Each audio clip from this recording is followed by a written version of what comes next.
Esta noche vamos a continuar viendo sobre el capítulo 14 de esta representación del objeto de la fe, teniendo esta analogía de la flecha. Hoy vamos a ver otra característica de la flecha, que es el astil, que es como la vara de la flecha. Vamos a compartir nuestro estudio.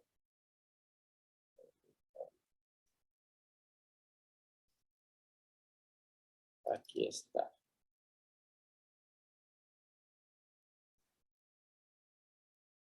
Aquí estamos.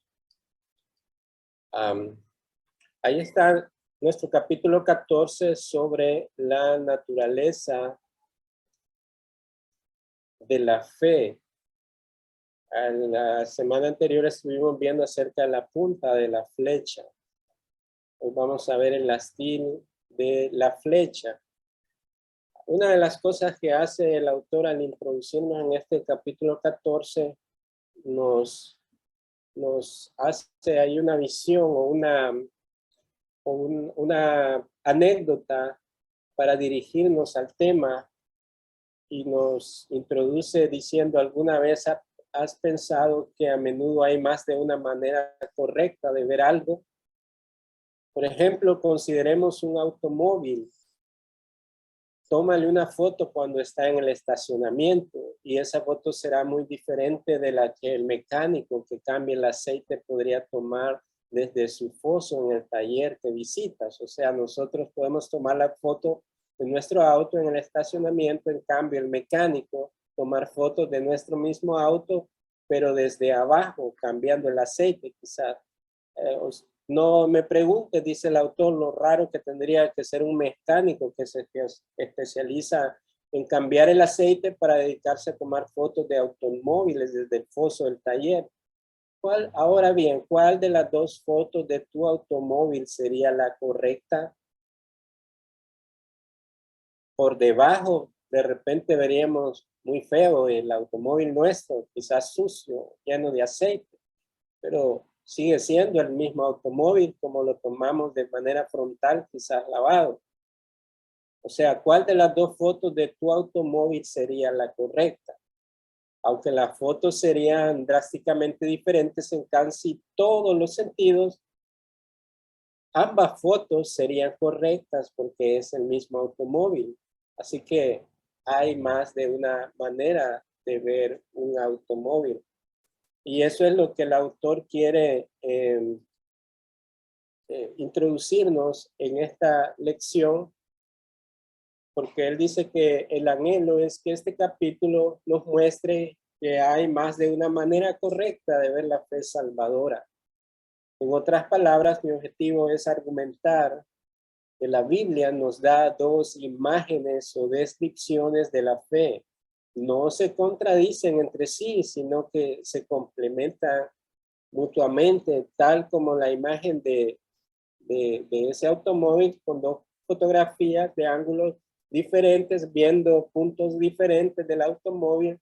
Asimismo, la intención de este capítulo es que veamos estas imágenes o descripciones de la fe. Sin embargo, son una misma fe. Así que para seguir construyendo sobre mi ilustración de la fecha, nos dice el autor: dado que la escritura ve la fe desde dos perspectivas complementarias, mi análisis sobre la fe salvadora se estructura alrededor de esta perspectiva dual de la escritura. Así que por un lado, la fe es la convicción de la verdad del evangelio, pero por otro lado, la fe es el compromiso con el Cristo del evangelio. Son dos ángulos o dos fotografías diferentes de la misma fe. En primer lugar, la fotografía acerca de la fe, que es la convicción de la verdad del evangelio, pero por otro lado, esa misma fe es el compromiso con el Cristo del evangelio, y ambos no pueden estar separados porque el evangelio es Cristo mismo, pero también requiere la fe un compromiso con el Cristo que nos presenta el evangelio. Veamos entonces un poco acerca de esta parte de, por un lado, la fe es la convicción de la verdad del Evangelio. Voy a pedir a mi hermano Henry que lea este párrafo que está en verde. La fe salvadora es la convicción de que el Evangelio es verdad. Es decir, la fe salvadora acredita plenamente la facticidad del mensaje proclamado por los predicadores del Evangelio. Esto puede observarse claramente en la palabra veterotestamentaria para fe. La raíz aman es traducida como fe o creen muchas veces. Fundamentalmente significa considerar algo como verdadero o confiable. Amén.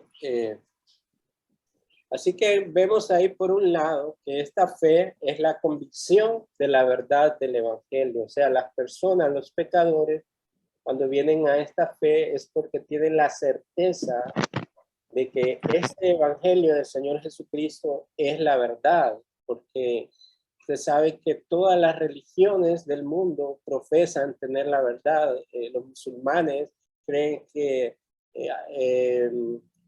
Mahoma es su profeta, el enviado de Alá, y que por lo tanto el Corán es la verdad que ha sido dada a Mahoma por medio del ángel Gabriel también, y otras religiones o sectas como los mormones también alegan poseer la verdad.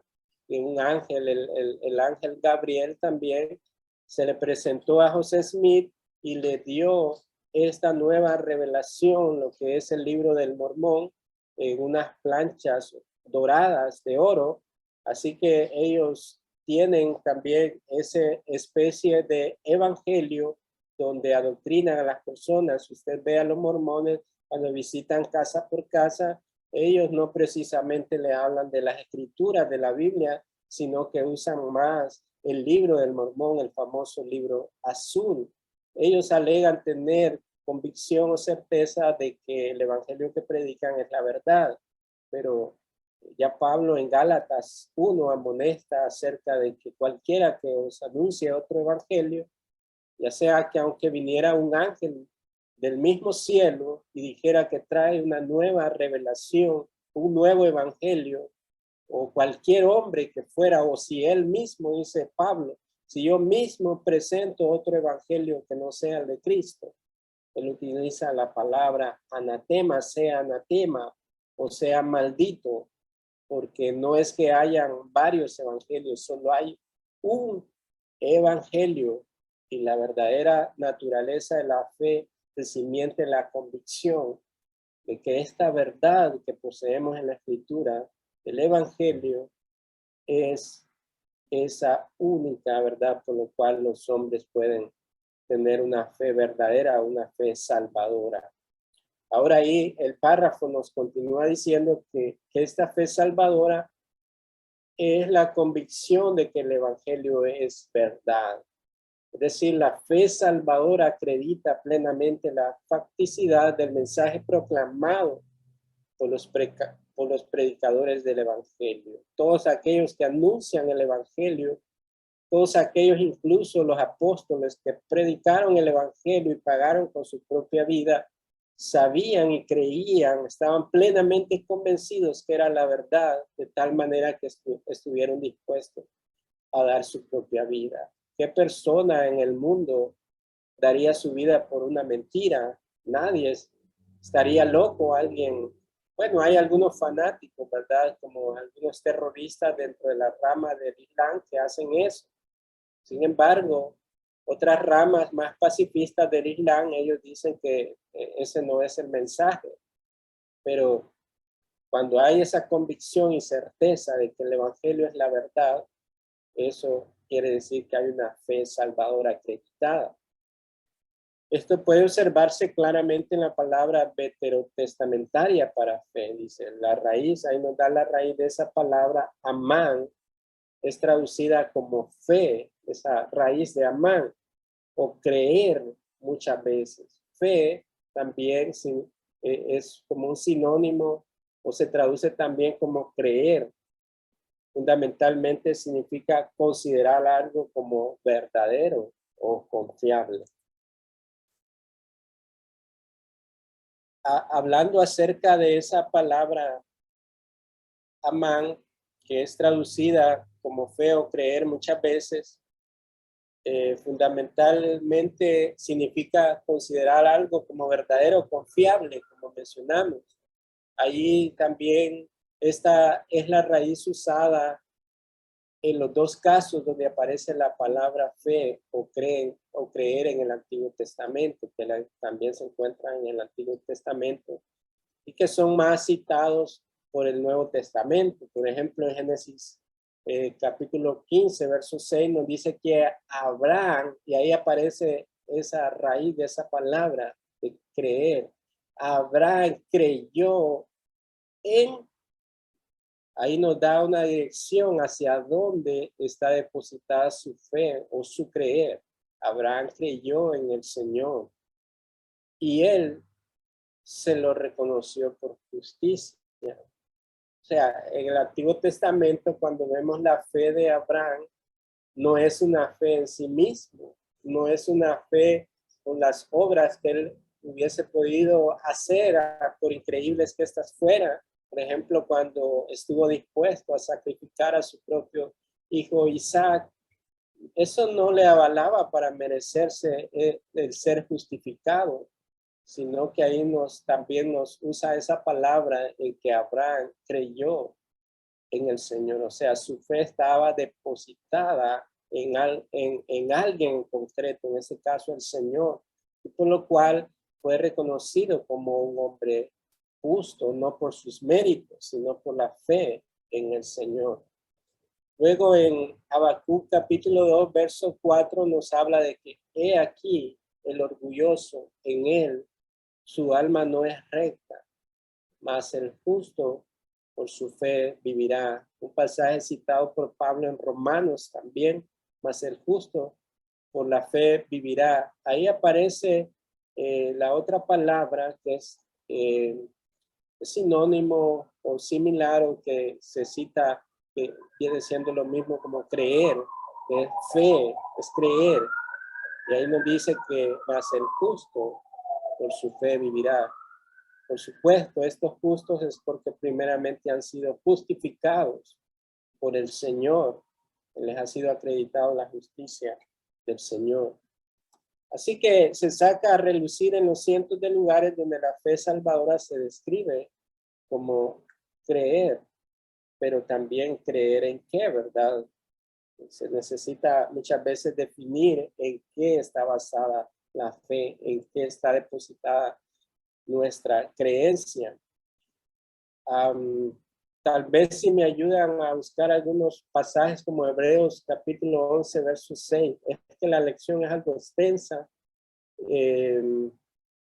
y avanzamos así rápidamente. Otro me busca Juan 6, verso 69. Alguno que busque Juan 10, 38 también. Es los 3 versículos que leamos.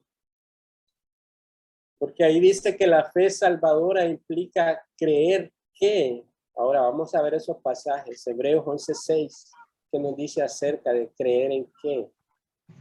Hebreos 11:6.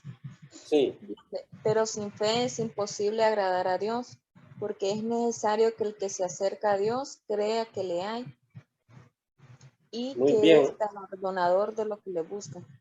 Excelente. Ahí la clave del pasaje dice que es necesario creer, dice, que le hay, o sea, que Él existe, que Él es real. O sea, ahí nos direcciona a depositar una fe en alguien real, en alguien que no vemos, el Dios invisible. Sin embargo, que Él se ha revelado a sí mismo a través de la revelación general, la creación y la revelación especial, las escrituras, pero dice que aquellos que se acercan a Él deben de tener esa confianza de que Él es real y que existe, con lo cual es galardonador de todos los que le buscan.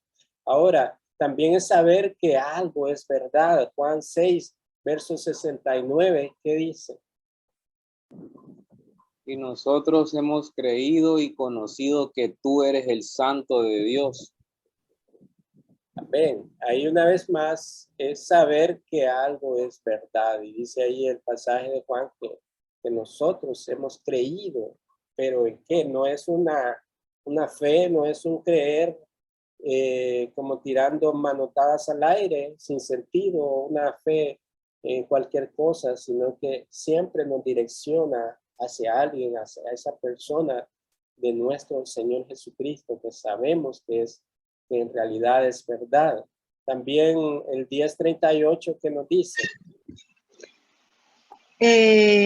Mas si las hago, aunque no me creáis a mí, creed a las obras, para que conozcáis y creáis que el Padre está en mí y yo en el Padre. Amén. Ahí el Señor Jesús está diciendo de que, bueno, si no creen a su mensaje, pues también hay evidencia que da testimonio acerca de que Él fue el que profetizaron los profetas en el Antiguo Testamento acerca de que sobre Él se derramaría el Espíritu de Jehová y que anunciaría todas estas cosas que están en Isaías 61, que daría buenas nuevas a los abatidos, sanaría y todas estas cosas. Entonces dice, todo eso que se habló en la antigüedad, bueno, vean mi testimonio por las obras que yo hago, que estas glorifican al Padre, y sabemos que todos los milagros y las obras extraordinarias del Señor Jesucristo, como una certificación de que Él era quien profetizaron y anunciaron los profetas, y que Juan estaba también había preparado su venida para que el Cordero se manifestara al mundo. Vemos que es un saber, es un conocer de una realidad que no se puede negar. Hay muchos argumentos de la ciencia, de aquellos que prefieren cerrar sus mentes a creer en Dios y en esta encarnación de Cristo en la tierra, pero bueno, hay tantas evidencias que su vida, su muerte y su resurrección son pruebas de tal manera que Él mismo partió la historia y se reconoce en la historia como antes de Cristo y después de Cristo.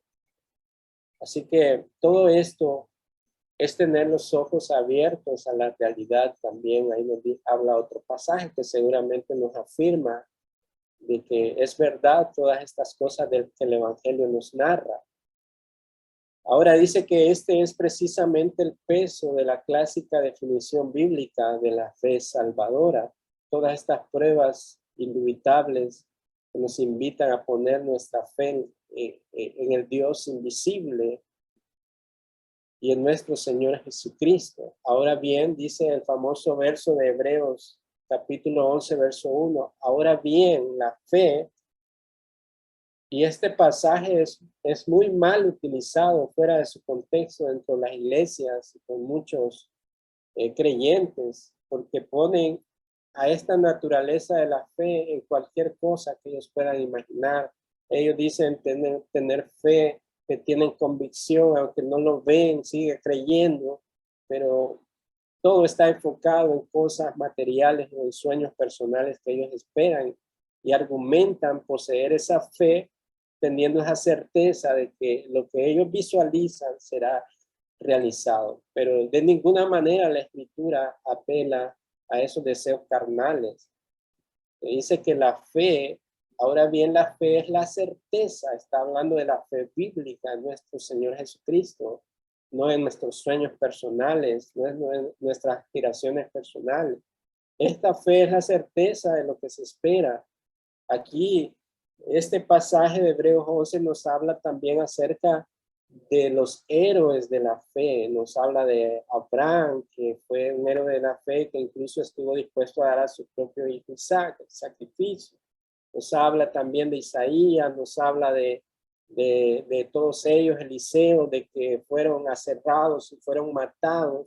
Sin embargo, ellos se mantuvieron viendo al futuro en aquella esperanza. Y nos habla acerca de esa naturaleza, esa certeza de la fe. Ellos no lo miraban todavía consumado, ni no vieron con sus propios ojos el Mesías prometido, la promesa anunciada. Sin embargo, esa fe los mantuvo viendo en esa esperanza hacia el futuro. Y de eso nos habla propiamente el pasaje. Que la fe es la certeza de lo que se espera. O sea, ellos se mantuvieron con fe esperando la promesa de que también ellos serían levantados en el día postrero cuando el Señor venga por los suyos. Esa convicción de lo que no se ve, que ellos no visualizaban, pero sabían que era verdad.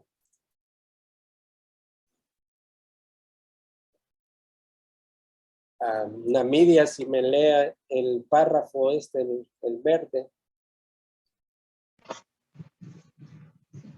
Las dos descripciones claves de la fe en este texto, certeza y convicción, definen claramente la fe como convicción. La primera palabra que describe la fe en este texto es traducida correctamente por LBLA como certeza.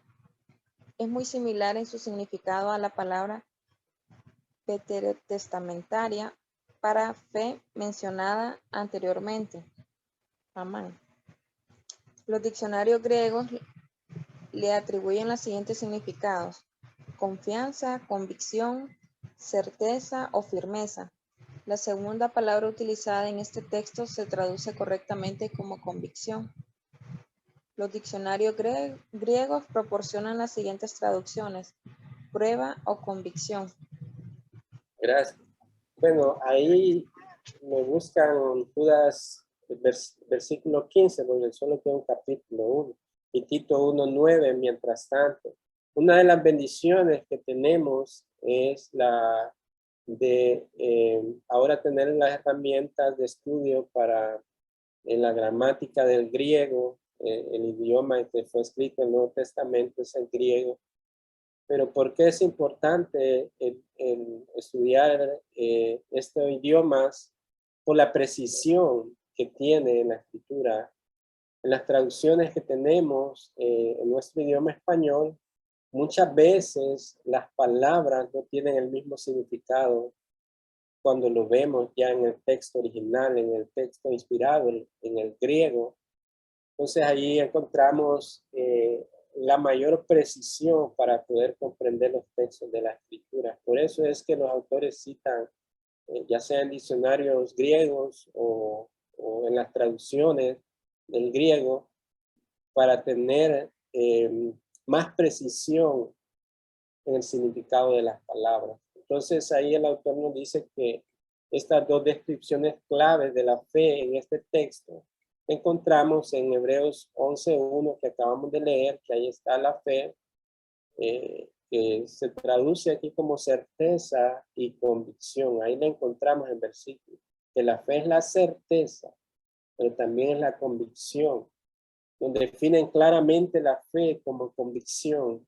La primera palabra que describe la fe en este texto es traducida correctamente por la Biblia de las Américas, eso significa esas siglas, como certeza, traduce esa palabra como certeza.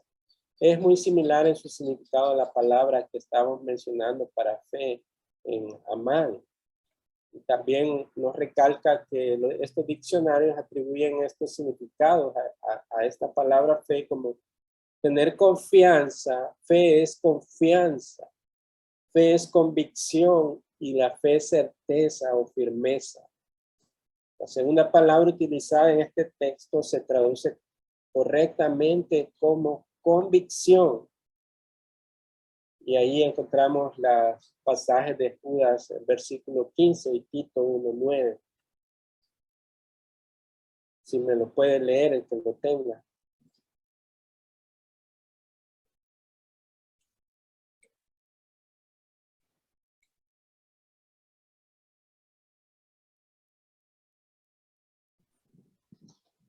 Tito 1:9, ¿verdad, hermano?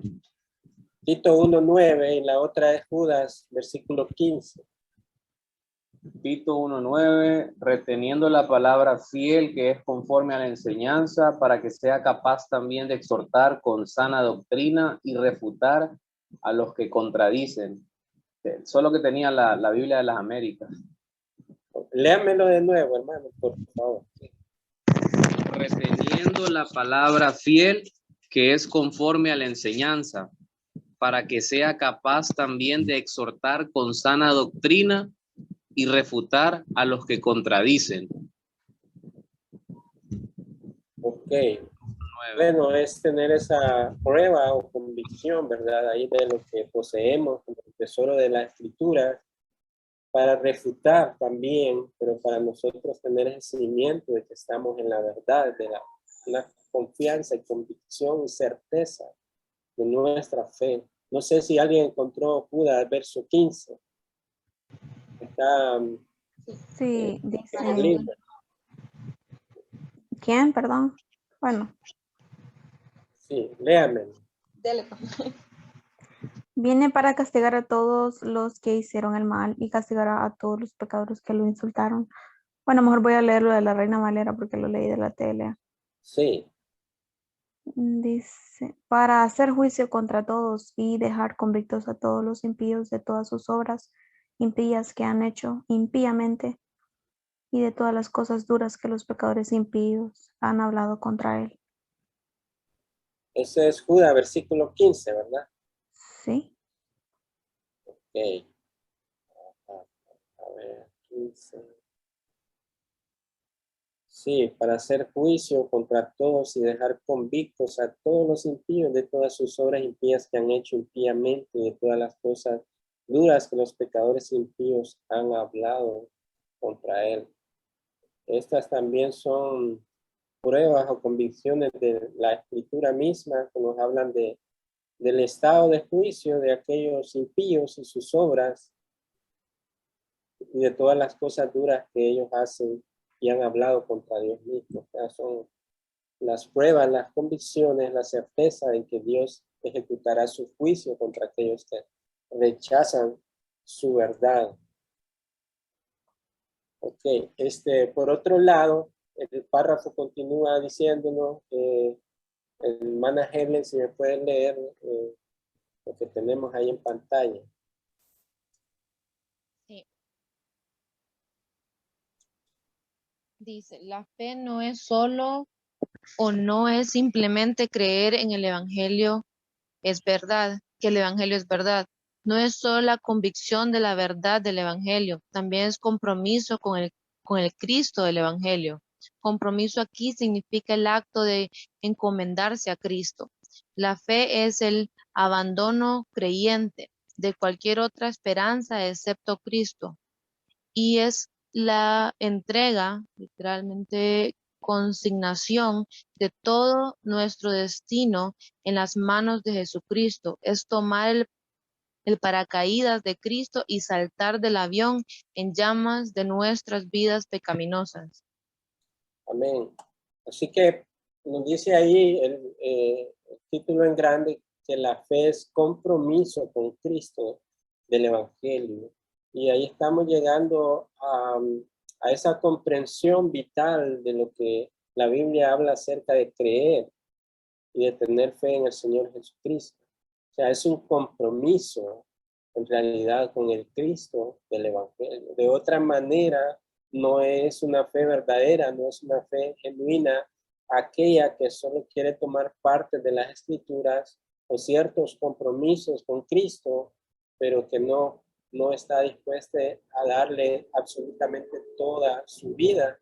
Recordemos aquellas escenas que Cristo muestra o comunica a su discípulo y a las personas que le seguían acerca de aquellos que querían seguirle, sin embargo, no estaban dispuestos a abandonar su vida. Alguno argumentó que deja primero que entierre a mi padre y después yo vendré y te seguiré.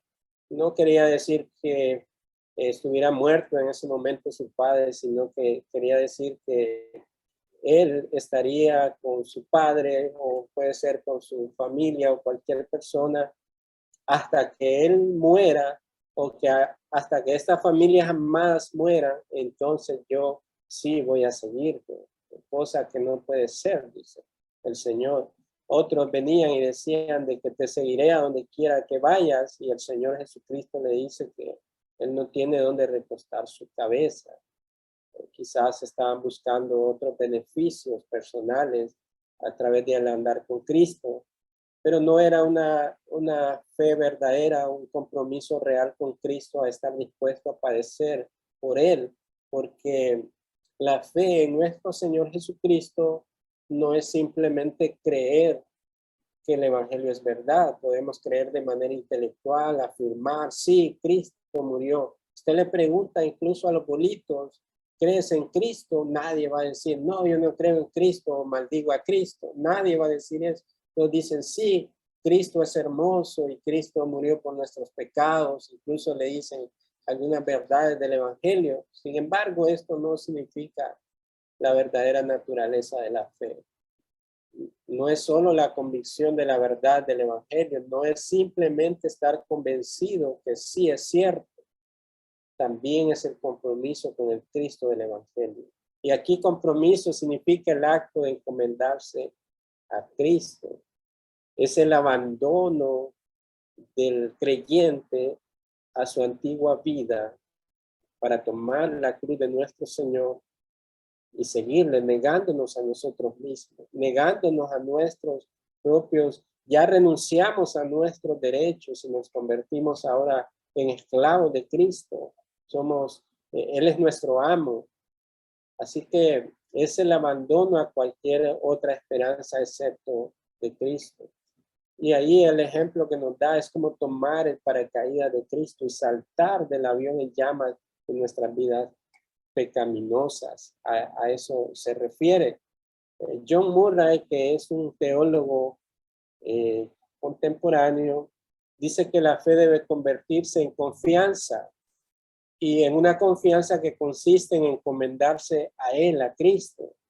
En la fe está el compromiso de una persona con otra en el mover interior de todo el ser para recibir y descansar solo en Cristo para la salvación.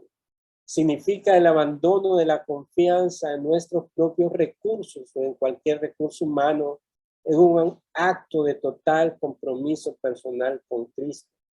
Así que la fe es el abandono del creyente de nosotros mismos a Cristo, de una manera que puede parecer un riesgo terrible, porque nunca hemos confiado en nadie más que en nosotros mismos. A eso se refiere abandono de sí mismo. Ya no confiamos en nosotros mismos, sino que de manera absoluta nos entregamos, como ese paracaídas, nos tiramos a los brazos de nuestro Señor Jesucristo. Pero esto no de manera romántica, como muchas veces se retrata a Cristo en su relación con los creyentes, sino ese abandono y ese tirarnos en el paracaídas de Cristo es estar dispuesto a soportar aún la adversidad, aún la tragedia, la aflicción de este mundo, pero confiar plenamente en nuestro Señor. Aún en el peligro, confiamos, es una fe auténtica en nuestro Señor Jesucristo. Ahora aquí se nos presentan son cuatro las consideraciones en que indican que la fe significa compromiso. Hermano Henry, si me lee el párrafo, todo ese párrafo. Número 1 de esas cuatro consideraciones. El uso de la palabra griega que suele traducirse como creen para hablar de encomendarse o confiarse o comprometerse indica que creer implica un acto de compromiso. Por ejemplo, observa el juego de palabras que se encuentra en Juan 2 del 23 al 25. Cuando estaba en Jerusalén durante la fiesta de la Pascua, muchos creyeron en su nombre al ver las señales que hacía, pero Jesús, por su parte, no se confiaba a ellos, porque conocía a todos y no tenía necesidad de que nadie le diera testimonio del hombre, pues él sabía lo que había en el hombre. Muy interesante el pasaje, porque note ahí que en su ministerio terrenal, el Señor, en esta fiesta en Jerusalén de la Pascua, note ahí lo interesante. Dice que muchos creyeron en su nombre. La razón por cual creían en su nombre, estaban asombrados al ver las señales que el Señor hacía. Seguramente habían visto sanar a un ciego, levantar al paralítico. La razón de este creer no era tanto en la persona en quien representaba, sino por el poder extraordinario que él estaba ejecutando a través de las sanidades de las personas. Y como lo sabemos, estos no eran verdaderos creyentes, no tenían una certeza, una confianza plena en la persona del Señor Jesucristo, como el Mesías, como esa simiente prometida, sino que estaban asombrados más con las señales. Pero Jesús, por su parte, no se confiaba a ellos, dice, porque conocía a todos, porque Él es Dios y no tenía necesidad de que nadie le diera testimonio del hombre, pues Él sabía lo que había en el hombre. Así que el uso de la palabra griega, que suele traducirse como creer, nos indica que creer implica un acto de compromiso. ¿Por qué razón? Porque muchos de estos que supuestamente creían en Él y le seguirían, fueron los que rápidamente le dieron la espalda y se fueron. Muchos que seguían al Señor después le abandonaron. Así que no era un creer genuino, no era un compromiso, no estaban dispuestos a comprometerse con las demandas del Señor. Ahora, dado que la palabra para creer se traduce ahí correctamente como confiar, está claro que la idea de confiar en alguien está contenida en la idea de creer en alguien. Nosotros confiamos en una persona porque creemos en esa persona que es alguien genuino, que no es de doblez de personalidad, que no es hipócrita. Generalmente confiamos en las personas que son más, bueno, precisamente dignas de nuestra confianza, que podemos acudir a ellas en cualquier dificultad. Eso es la idea de creer en alguien. En 2 Timoteo 1, verso 12, también asocia el confiar con el creer. En este pasaje, he creído y he confiado se usan como sinónimos. Nótese las cursivas que he añadido en la siguiente cita, dice. Por lo cual también sufro estas cosas, pero no me avergüenzo, porque yo sé, Pablo dice, yo sé en quién he creído o en quién está mi confianza. Pablo no estaba diciendo de manera superficial que su fe, su creencia en Cristo no era superficial. Sabemos el contexto de Pablo en sus prisiones, en sus sufrimientos. Y ahí vemos la naturaleza de una verdadera fe auténtica, que no depende de las circunstancias. No es cuando me va bien que yo tengo confianza en el Señor Jesucristo. No, es sobre todo cuando no me está yendo bien, que mi verdadera naturaleza de la fe o mi confianza en Él sale a relucir. Pablo dice, estoy convencido. O sea, ahí nos habla acerca de la certeza de las palabras que en griego que hemos estado refiriéndonos. Él está convencido, tiene la certeza, la convicción. Eso es Hebreos 11, que leímos, 11:6, que la fe es la certeza de lo que se espera y la convicción de lo que no se ve.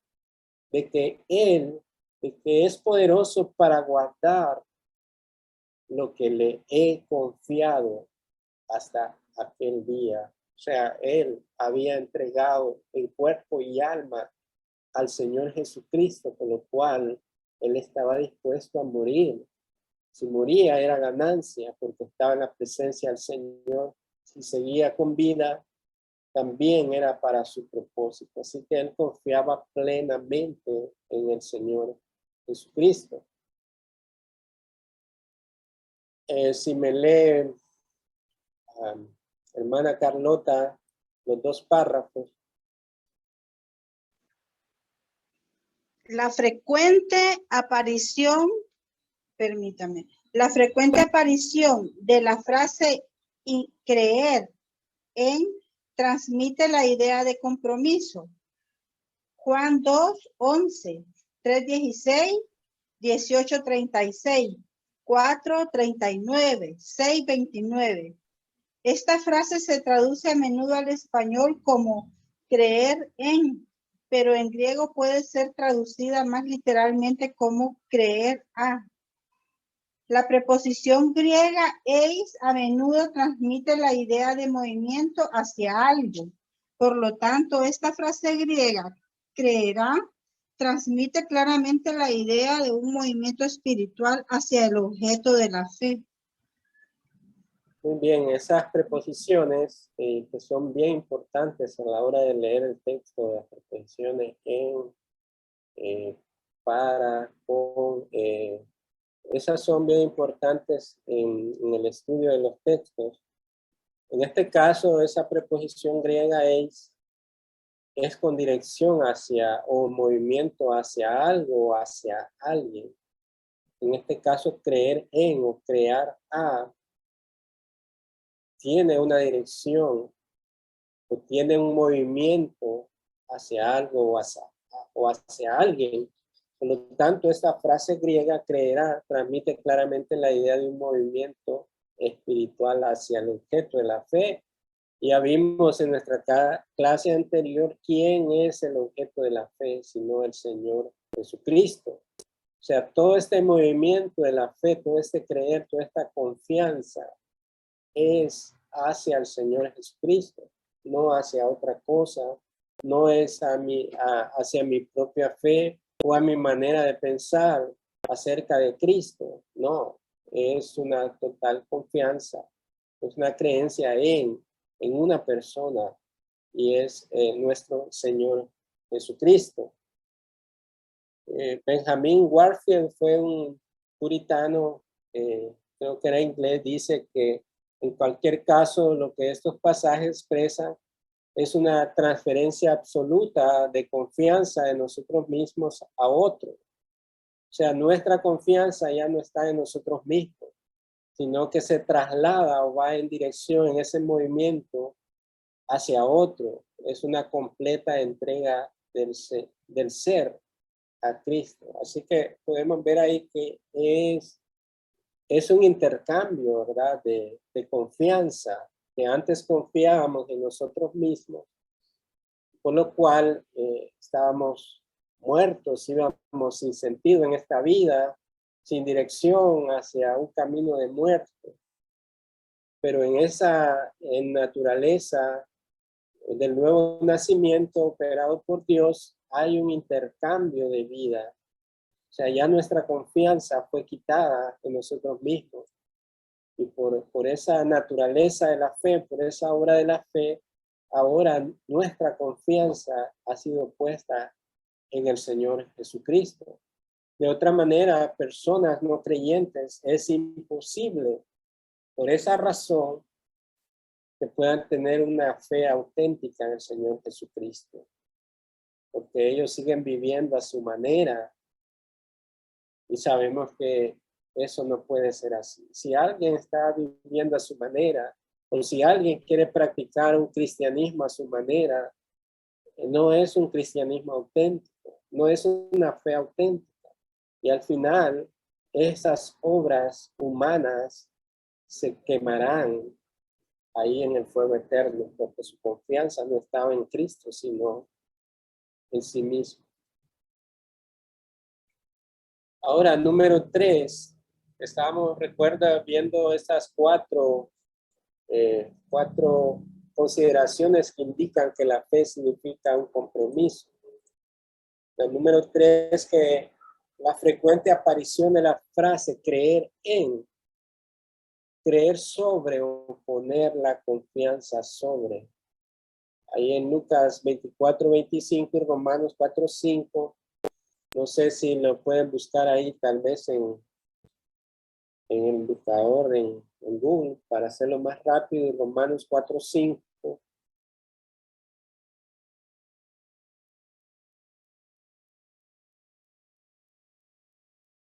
Si me lo lee, pues que lo encuentre. Romanos 4:5. Sí, Y Lucas también, no solo Romanos, hermano. sí, Lucas 24:25. Lucas 24:25 dice, entonces él les dijo, oh insensatos y tardos de corazón para creer todo lo que los profetas han dicho. En Romanos 4:5. Mas al que no obra, sino cree en aquel que justifica al impío, su fe le es contada por justicia. Amén. Así que esos pasajes transmiten esa idea de confianza. Por lo tanto, el compromiso confiante que implica el hecho de descansar en Cristo. Romanos ahí, que acaba de leer Helen, dice que más al que no obra, o sea, que no pone su confianza en sus propias obras, sino que cree o direcciona su fe en aquel que justifica al impío, este es Cristo, su fe le es contada por justicia. Y ahí nos estaba hablando del ejemplo de Abraham en los pasajes anteriores, de que nuestro padre Abraham en la fe no fue justificado por sus obras, porque era justo en sí mismo, sino que puso su fe en el Señor. Ahí Jesús contrasta la perturbación del alma experimentada por los discípulos que dudaban de camino a una aldea llamada Emaús, en Lucas 24:13, después cuando aquellos hechos de su crucifixión y su muerte, él había resucitado y muchos de los discípulos estaban con duda acerca de los acontecimientos de la muerte del Señor Jesucristo. Ellos no recordaban las palabras del Señor que él resucitaría. Así que nos habla en Lucas 24:13, si lo tiene alguien por ahí, lo puede leer. Cuando el Señor Jesús nuevamente redirecciona. Y he aquí, dos de ellos iban el mismo día a una aldea llamada Emaús, que estaba a 60 estadios de Jerusalén. Lucas 24:13. Ok. Bueno, ahí continúa la historia. Dice que estas personas iban hablando entre sí de todas aquellas cosas que habían acaecido, y aconteció que yendo, hablando entre sí, preguntándose uno al otro, el mismo Jesús llegó e iba con ellos juntamente, mas los ojos de ellos estaban embargados para que no lo conociesen, o estaban vedados.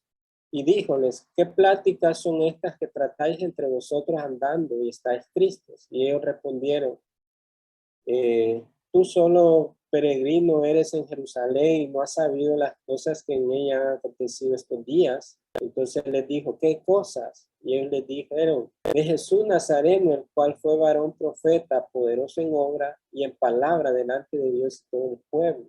Y luego ellos comienzan a relatar todas estas cosas. Note que ellos intelectualmente conocían todos estos hechos y todos estos anuncios que se habían escuchado. Sin embargo, no tenían plena confianza en las palabras que el Señor les había dicho, que era necesario que estas cosas aconteciesen. Por eso al final los amonesta o les exhorta cuando se les revela o sus ojos son abiertos y les dice, oh insensatos y tardos de corazón para creer todo lo que los profetas han dicho. Ahí menciona en ese versículo 25 de que todas estas cosas eran necesarias que aconteciesen.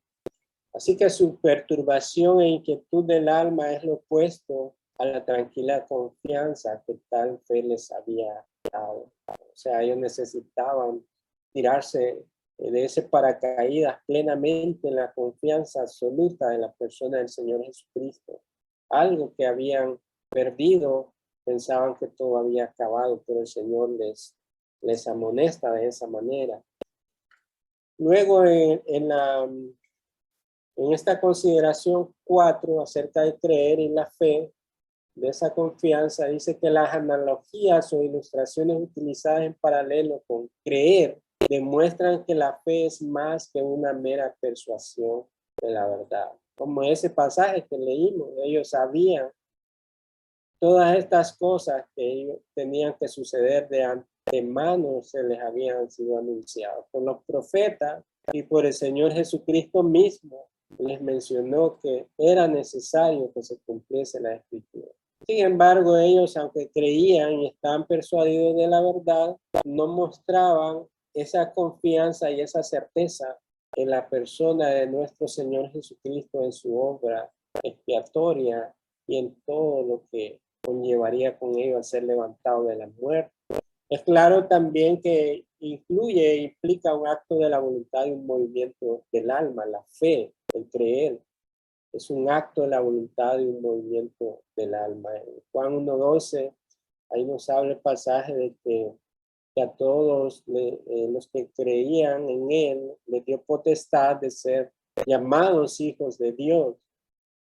Y ese creer es paralelo a recibir a Cristo y contrasta con el rechazo de sus afirmaciones también, porque aquellos que no creen en él le rechazan, en lo cual ellos no pueden abrazar esa fe y están en condenación. Así que notemos que creer es paralelo a recibir a Cristo, pero no en esa oración vaga que se hace hoy en día de recibe a Cristo y repite esta oración y ya está, ya eres salvo, ya vas a ir al cielo. Eso no es el significado de creer. No, como hemos visto abundantemente, es tener confianza plena en la persona del Señor Jesucristo. En toda circunstancia, esa fe en Cristo es nuestro hogar sobre la roca, donde no seremos conmovidos porque estamos en la roca. Luego Juan, capítulo 6, 35 y los demás, también nos menciona que creer es venir a Cristo, aprovechando la provisión hecha para nosotros y nuestra salvación por medio de él. Vamos a leer ese pasaje de Juan 6, 35.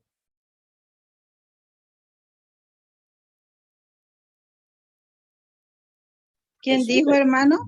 Juan 6, 35.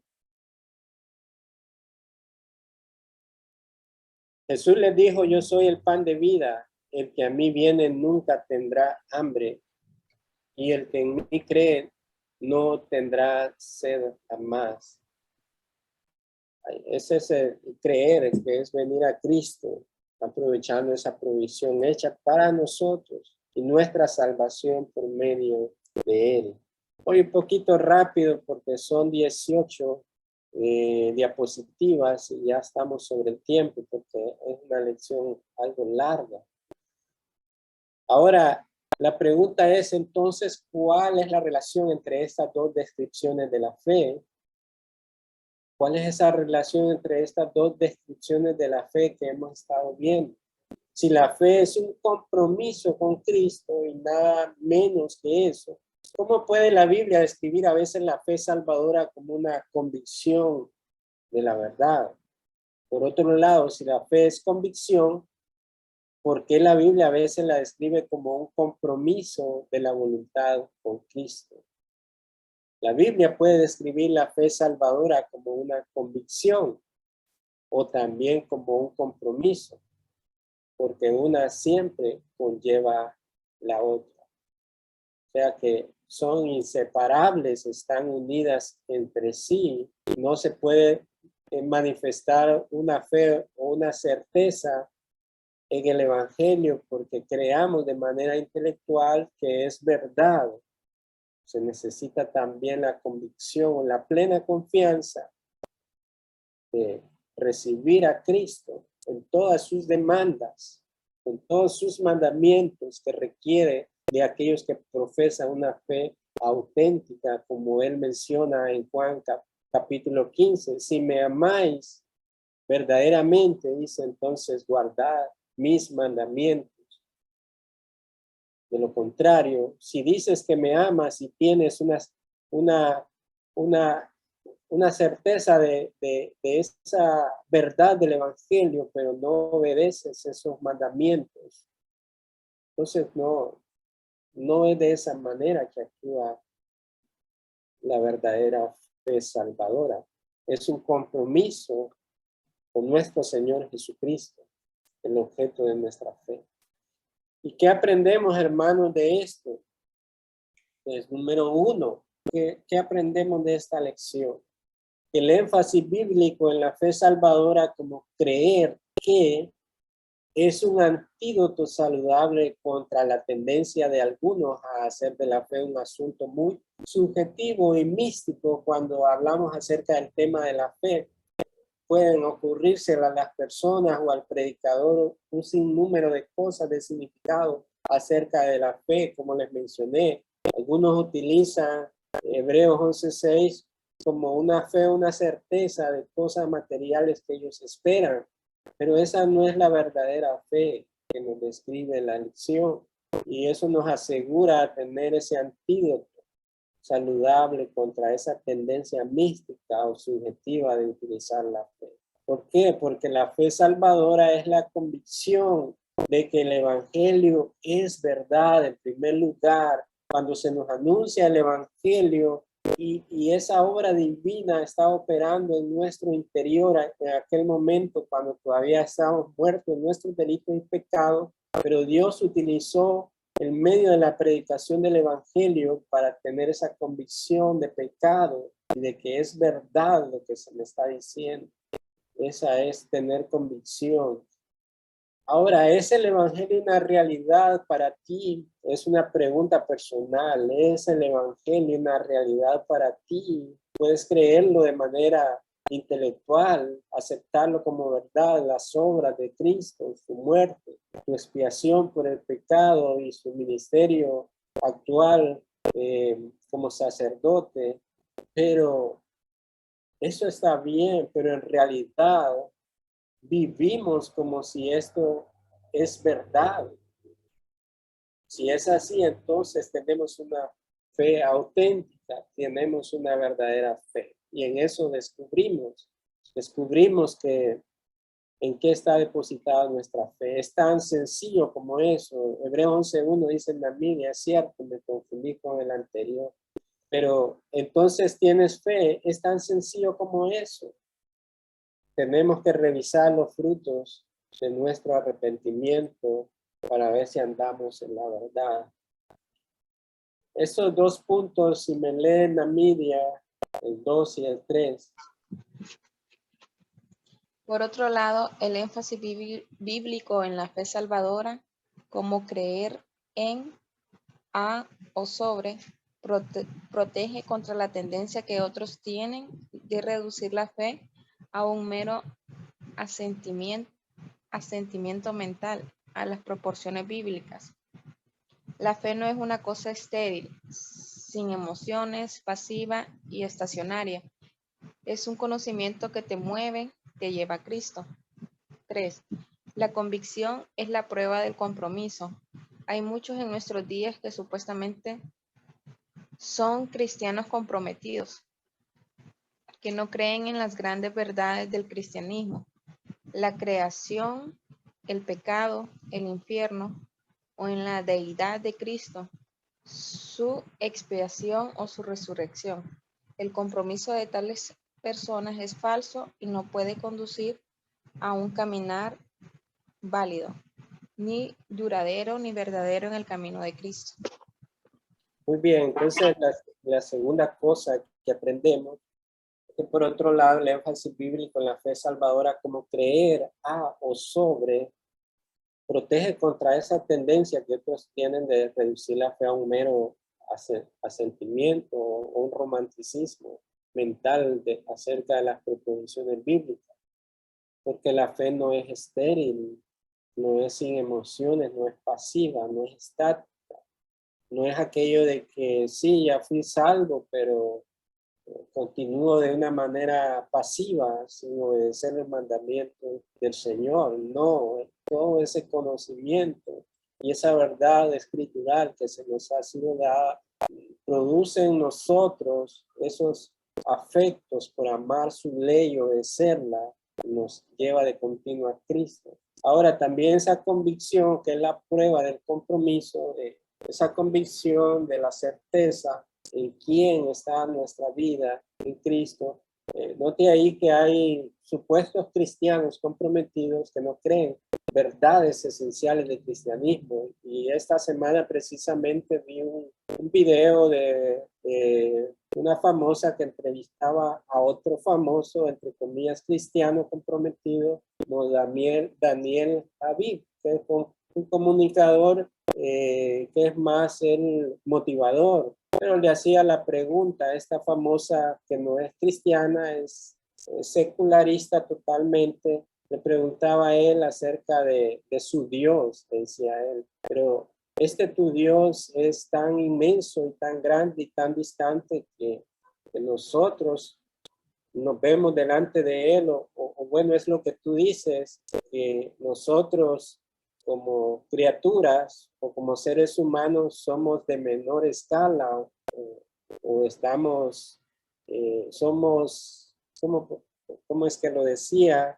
Somos menores a él. A lo que esta persona famosa, Daniel Aviv, responde que, bueno, que este Dios también él ha dado la imagen a los hombres, por lo cual no es que seamos de menor escala que él, inferiores a él, decía. No, somos iguales a él, decía él. Somos iguales porque tenemos la imagen. ¿Dónde está el problema ahí en esa afirmación?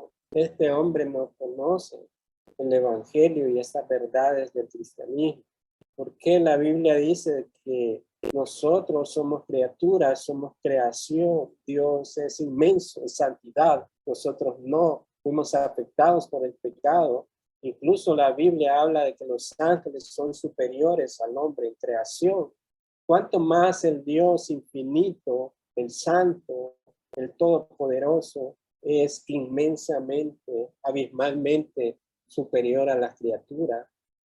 Tener un entendimiento errado del evangelio pues lleva a las personas a tener un falso compromiso y los conduce a un caminar que no es ni duradero ni verdadero en el camino de Cristo, porque la fe no está basada en lo que creamos, no determinamos lo que la Biblia debe de decir.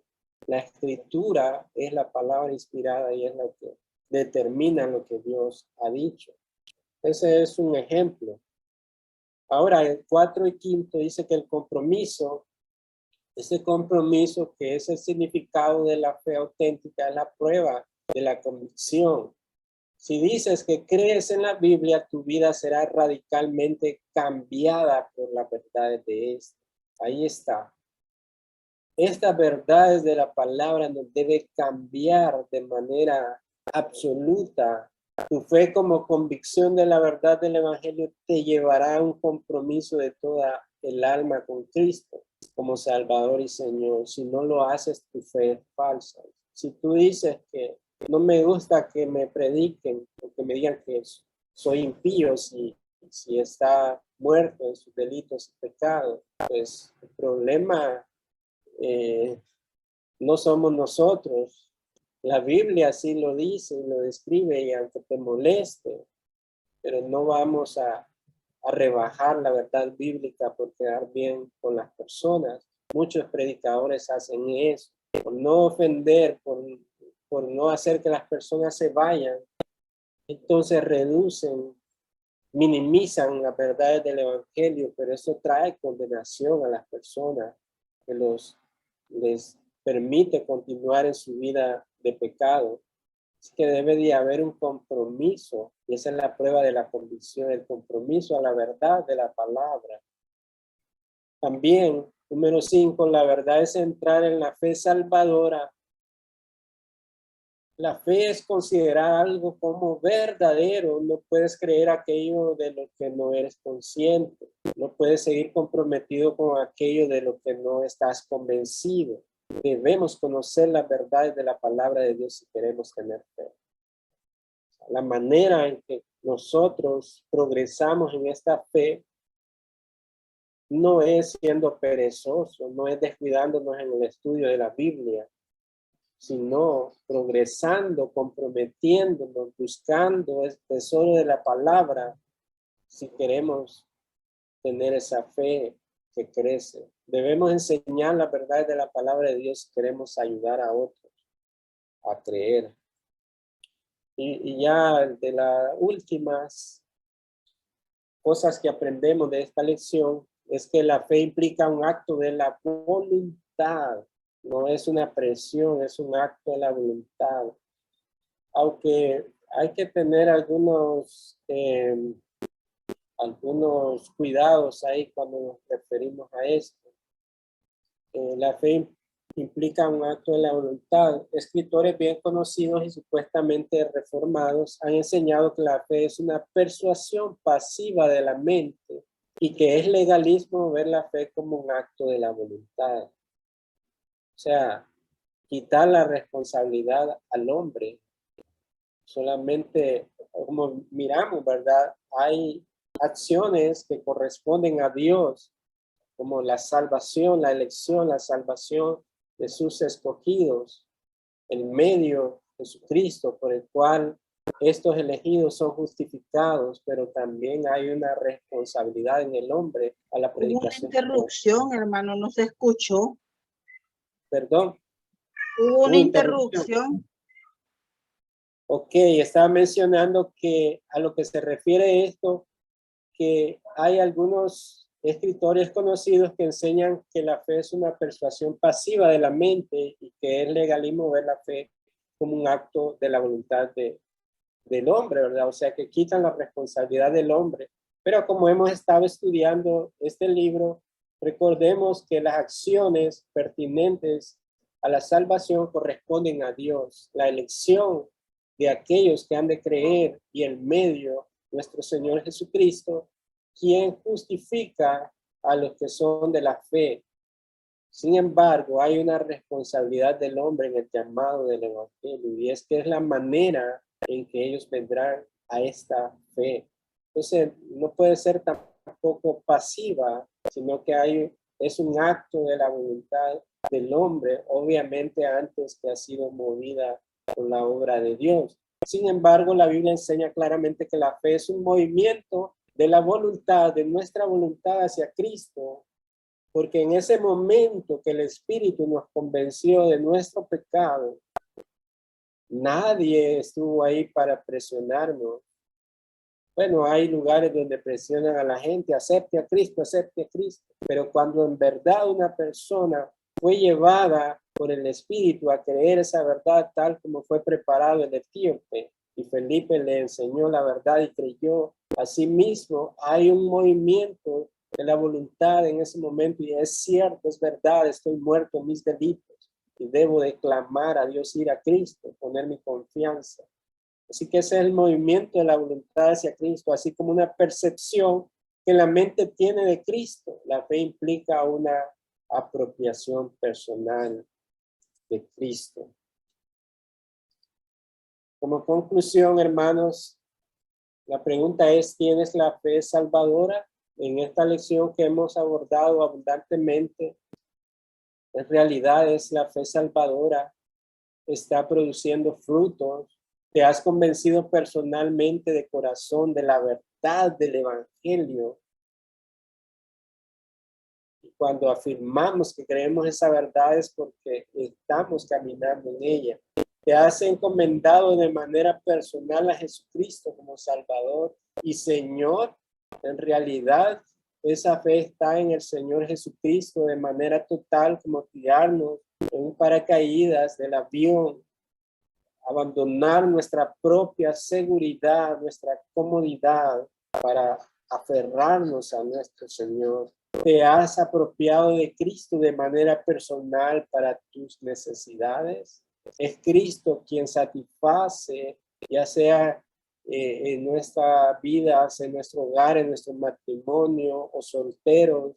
Es Cristo quien nos satisface de manera personal. Todas estas necesidades son las cosas que nosotros debemos evaluar en base a las escrituras. Así que, hermanos, esta fue la lección de nuestro día, y disculpen que nos tomamos más tiempo de lo debido, pero es muy abundante la lección, no quería dejarlo para el próximo lunes. Y finalmente, ¿tienen alguna pregunta breve o comentario breve, pues, para ir concluyendo? Muy claro todo, hermano Noé, y muchas gracias de nuevo por la exposición. Qué bonito el tema, la verdad, porque también me puedo dar cuenta de que la fe como convicción, como compromiso, al final la fe es algo muy personal, es más que personal, diría yo. Cuando leíamos cada pasaje y así también, ¿verdad? Allá en Hebreos 11, que fue el texto que compartió ahí Namidia, más abajito unos versículos también ahí se mencionan a los famosos héroes de la fe. Rahab, por ejemplo, ahí aparece con el título que le acreditaba, el título de ramera. Es decir, que muchas veces nuestra condición es esa, tal vez la de un mentiroso, tal vez la de uno que todavía deshonra la santidad de Dios en ciertas áreas, pero al final es tan personal que solamente Dios nos justifica, ¿verdad? Por medio de esa fe misma. Pero sí puede notar cómo a través del estudio se deja ver de que la fe es personal, es un trato directamente de Dios con sus criaturas. Amén, hermano. Muchas gracias. ¿Alguien más? ¿Estamos bien ahí? Todo claro. Todo claro, ¿verdad? Muy bien, hermanos. Vamos a finalizar orando. Hermano Henry, si me ayuda a orar para despedirnos y concluir. Amén. Padre nuestro, Dios Todopoderoso, que habitas en gloria, en el nombre de Cristo Jesús, y anhelando ser guiados por tu Santo Espíritu en esta noche, nos acercamos a ti en primer lugar con agradecimiento por un día más de estudio. Te pedimos que tu palabra, Señor, quede grabada en nuestros corazones, que tu palabra, Señor, cincele en lo más profundo de nuestro ser, y que por medio de esa palabra que es viva y eficaz, por medio de tu palabra nosotros podamos ser transformados a tu imagen, que podamos crecer conforme a la estatura del varón perfecto para poder agradarte a ti, Señor, y para poder vivir para tu gloria nada más. Te pido que bendigas la vida de cada uno de mis hermanos. Aún muchas veces, Señor, nuestra carne se levanta y lucha en contra de lo que el Espíritu quiere, pero te pedimos que en nuestra debilidad tu poder se perfeccione, que nos asistas por medio de tu Santo Espíritu para poder agradarte, Señor, cuando a veces no tenemos tiempo, cuando a veces estamos desanimados para poder orar o para leer la Escritura. Te pedimos, Señor, que nos recuerdes por medio de tu Santo Espíritu que es mejor deleitarnos un día en tu presencia y estar 1000 fuera de ellos. Te pedimos, Señor, por nuestro descanso de esta noche. Te pedimos que bendigas también la vida de cada familia aquí representada, que esta enseñanza se pueda extender, Señor, a tu tiempo, en cada uno de mis familiares que están perdidos, asimismo también en la vida de los hermanos familiares de mis hermanos aquí conectados, para que el Evangelio, Señor, pueda transformar esos corazones y al final podamos gozar todo de tu presencia cuando seamos finalmente glorificados por medio de tu promesa en Cristo Jesús. Oramos en esta noche confiando que tú nos escuchas y te damos gracias, Señor, por tu bondad de tenernos reunidos aquí. En el nombre de Cristo Jesús. Amén.